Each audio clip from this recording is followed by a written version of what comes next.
Carrie, thanks so much for talking to me tonight. I mean, how surprised are you that the UK doesn't make the top 20, let alone the top 10 in this list? I have to say I was a little surprised on some scores. I'm not surprised that Scandinavia's up there. They're always up there, you know what I mean? They're always up there.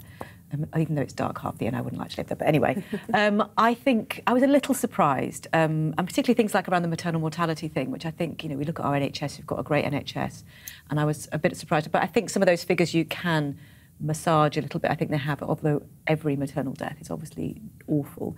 I think some of the other things I'm less surprised about are some of the factors like workplace and income and things that Mumsnet have been talking about for absolutely ages, about how difficult it is.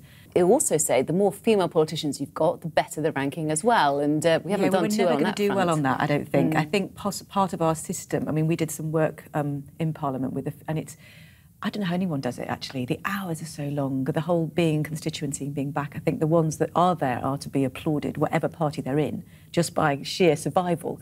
But I do think that the idea behind that is the more women you've got in power, the more they're going to be on your side. They're going to be fighting the woman's corner. And as we haven't got many of that, that's what Mumsnet's all about. We're here to try and fight the mother's corner. Well, it's a good job we've got you. David Cameron said 3 years ago that he wanted to make the UK the most friendly or family-friendly country in Europe. Is he failing?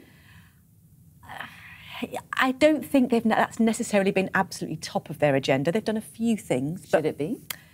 I'd like to think it was. I think they have other issues. I don't think the economic climate's particularly helped us, but then again, look at some of the countries above us, like Spain, which has got a much worse economic outlook at the moment. And that's, but really, 2010, when he said that, we thought, let's take on that mantle. And that's what Mumsnet's been trying to do ever since, is trying to drive that family-friendly agenda and keep it top of mind. Because actually, not because it's nice, not because it's a nice thing to do. We don't want to move up the table because it's nice, because it's going to make Britain more prosperous and make us a better place to live. So if you were Prime Minister, what would you do to get our ranking back up to where it should be, do you think? That's a really good question.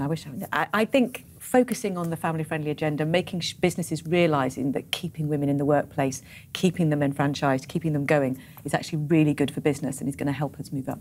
Carrie, thanks very much. Thanks so much.